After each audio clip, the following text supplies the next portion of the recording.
নমস্কার বন্ধুরা, কেমন আছেন সবাই? আশা করি অনেক অনেক ভালো আছেন আর সুস্থ আছেন। তো আপনি জানেন কি একটা ছাদের লেভেলিং করার জন্য সবথেকে বড় ভূমিকা রাখে কোনটি? যদি না জেনে থাকেন তাহলে এই ভিডিওটি আপনার জন্য। আর যিনারা এখনো চ্যানেলটিকে সাবস্ক্রাইব করেনি তিনারা অবশ্যই সাবস্ক্রাইব করে আমাদের এই ছোট্ট পরিবারের একজন সদস্য আপনিও হয়ে যেতে পারেন। পাশে থাকা বেল আইকনটি ট্যাপ করে রাখবেন। তো চলুন তাহলে ভিডিওটা আপনাদের জন্য স্টার্ট করছি। তো এই তলিগুলো যখন মিল করবেন তখন ওই যে একটু গ্যাপ আছে দেখতে পাচ্ছেন ওই যে ওখানে, তো এই গ্যাপগুলো ঠিকঠাক করে তারপর লাগাতে হবে। তো এখানে আমি সুতা করে নিচ্ছি, তো এটা সুতা করানোর পরে তারপর আমরা এটাকে ওই ওখানে যে জোড়াগুলো মারছি একটু আলগা করে দিয়ে ওখানে আবার ওটা লাগাই দিব সুতা মিল করে। তো এইভাবে করে মিল করে লাগাই দিব, আর এই সুতার সাথে আপনার তলির লেভেলটাও হয়ে যাবে। তো আমরা এখানে সবগুলো প্রসেসিং করে নিছি, এই যে দেখতে পাচ্ছেন। আর এই যে দেখছেন এখানে আউটসাইড মিল করে দেখছি, এই যে এটা আউটসাইড মিল করা আছে, প্লাস ওইটাও প্লাস আছে, হচ্ছে ওইটার প্লাস আছে এইদিকে, আর এটার প্লাস দিছি আমরা ওই পাশে। আমাদের সুতা কিন্তু পিলার মিল আছে, কিন্তু আমাদের তলিটা কিন্তু পিলার মিল নাই। তো আমি এখানে হাফ কাটা পুঁতে রাখছি, এই যে এখানে দেখতে পাচ্ছেন। তো এখানে দেখেন এখানে হাফ কাটা পুঁতানো আছে, তো এটা শাবল লাগায় একটু টানে দিলে এটা উঠে যাবে।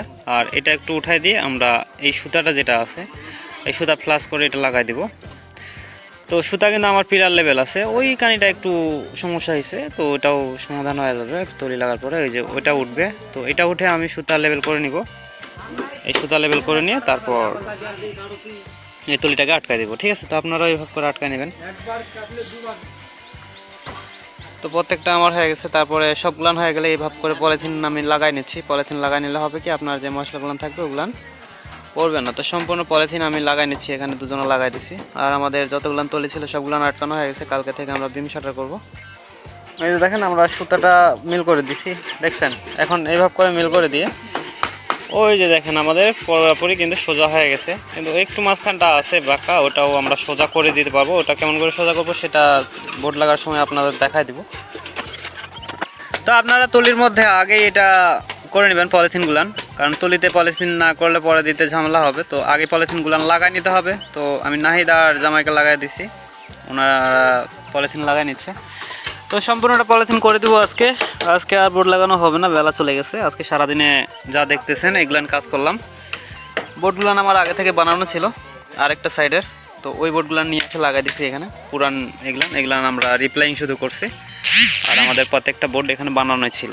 এটা আমরা যেভাবে লাগাইছি আপনাদের, এটা হচ্ছে আপনাদের 10 ফিট 3 ইঞ্চিতে, কারণ গেট বিমের উপর মাজা ঢালাই হবে, তার জন্য 10 ফিট 3 ইঞ্চিতে আমরা তলিটা লাগাই। এই ছাদের তলি হবে, আর তলিটা আমরা লাগাইছি হচ্ছে 9 ফিট 5 ইঞ্চিতে, ঠিক আছে? তো বিম থেকে আমাদের তলিটা আছে, তলির হাইট পর্যন্ত 9 ফিট 5 ইঞ্চি।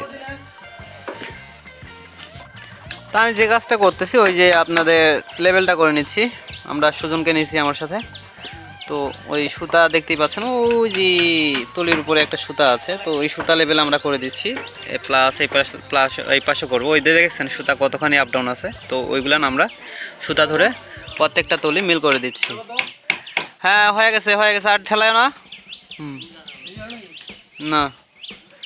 তো এইভাবে করে আগে এই তলিটা লেভেল করে নেবেন। সাইড যেটা আছে সাইড ফ্লাশ করবেন। তো আমাদের ফ্লাশ হচ্ছে চতুর সাইডটা ফ্লাশ করে নিব।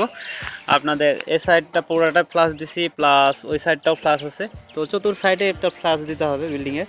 আর ঘরের ভিতরে যেটা আমরা ফ্লাশ দিচ্ছি, আমরা এই সাইডটা ড্রয়িং রুমের এই সাইডটা ফ্লাশ দিব এইটা, আর ভিতরে এটা কাটাম রাখে দিব, আর এটার এদিকে ফ্লাশ রাখতেছি। আর ওই রুমটাও ওই যে ওই বিমটাও আমরা এদিকে ফ্লাশ রাখতেছি, ঠিক আছে? তো আপনারা ওইভাবে করে নেবেন। মাঝখানে ওইটা আমরা কনসেল বিম দেবো, তার জন্য ওখানে তলি লাগাইনি, ওইটা উপরে কনসেল বিম থাকবে।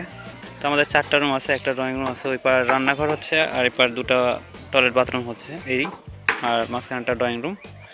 তো বন্ধুরা, ভিডিওটা আজকে আমরা এখানে শেষ করতেছি। কথা হচ্ছে আবারও নেক্সট কোনো ভিডিওতে। ততক্ষণ সবাই ভালো থাকবেন, সুস্থ থাকবেন। আর হ্যাঁ, অবশ্যই এই ছাদের বার্নিংটা দেখতে ভুলবেন না। আগামীতে অবশ্যই আসতেছে যে ছাদের রড কীভাবে বাঁধবেন এর সম্পূর্ণ ডিটেলস আমি দেখাবো, তাই একটু অপেক্ষা করে ধৈর্য ধরে থাকতে হবে। আপনার জন্য শীঘ্রই সে ভিডিওটা নিয়ে আসবো। তো আর আজকের ভিডিওটা কেমন ছিল সেটা অবশ্যই কমেন্ট করে জানাবেন, আর একটা লাইক তো করে দিতেই পারেন। তো বন্ধুরা, ভিডিওটা শেষ করার আগে আরেকবার মতো নমস্কার জানিয়ে আজকের মতো এখানেই বিদায় নিচ্ছি।